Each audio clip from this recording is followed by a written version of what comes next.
Something important I wanted to discuss from the NCERT. If you refer to page 228, my book is older, it could be a different page number in your new books.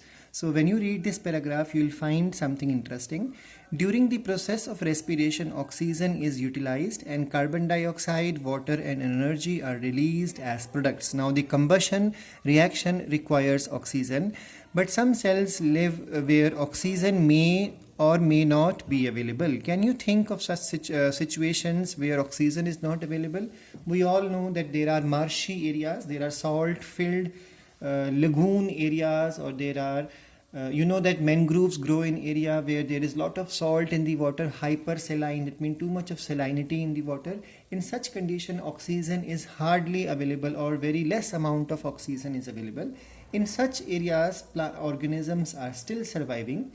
So there are sufficient reasons to believe that the first cells on this planet lived in an atmosphere that lacked oxygen.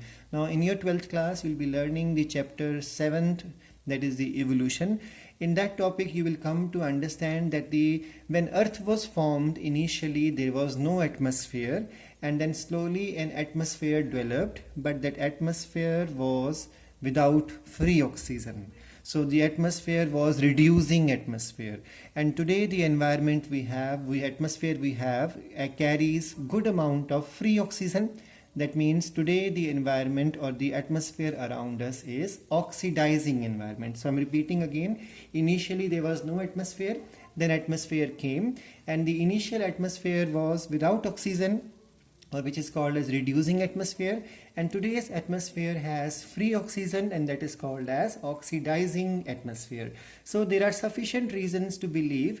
So we'll be learning the reasons and the logic behind it. First cells which developed on planet Earth lived in the atmosphere that had no oxygen. So how were they living? That means they were not using oxygen for respiration. So that means, like when we see the modern organisms today, most of the organisms depend upon oxygen, but the initial organisms, they had to adapt to the without oxygen availability type of atmosphere. So even among present day living organism, we know there are several organisms which are adapted to anaerobic condition. So there are many organisms, like for example the invertebrates, when we'll be learning. In them you'll find there are examples which are anaerobic in nature. So even bacteria are there today which are anaerobic type. So some of these organisms are facultative. Now there are two types of respiratory mode. One is called as obligate, the other is called facultative. Obligate means 100%. That means there is no other way of respiration. Obligate word is here in NCERT. Second is facultative. Facultative means sometimes. So there are organisms have adapted themselves to the anaerobic condition. Some of these organisms are sometimes anaerobic, while others require always anaerobic conditions to survive.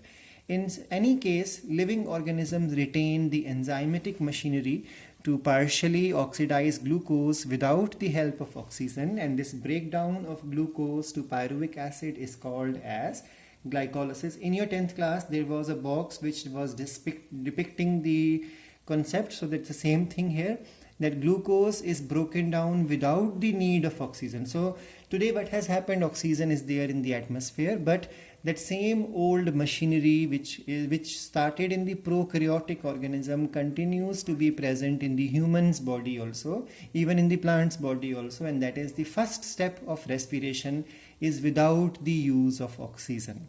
So whether the organism we talk about is prokaryotes, or whether they are eukaryotes, or whether they are obligatory aerobes or obligatory anaerobes or facultative anaerobes, they all depend upon first step of respiration, and that is glycolysis. And during glycolysis, glucose is broken down into pyruvic acid, and this step is the common respiratory step for all living organism, and this step does not need oxygen. So whether oxygen is present like in today's atmosphere, or whether the oxygen was absent in the primitive atmosphere, this step was without the need of oxygen, because those organisms developed and evolved in such a manner that they never needed oxygen for respiration, because oxygen was not available in then type of atmosphere during the course of evolution on earth. So the first step, which is common to all living organisms for respiration, is glycolysis.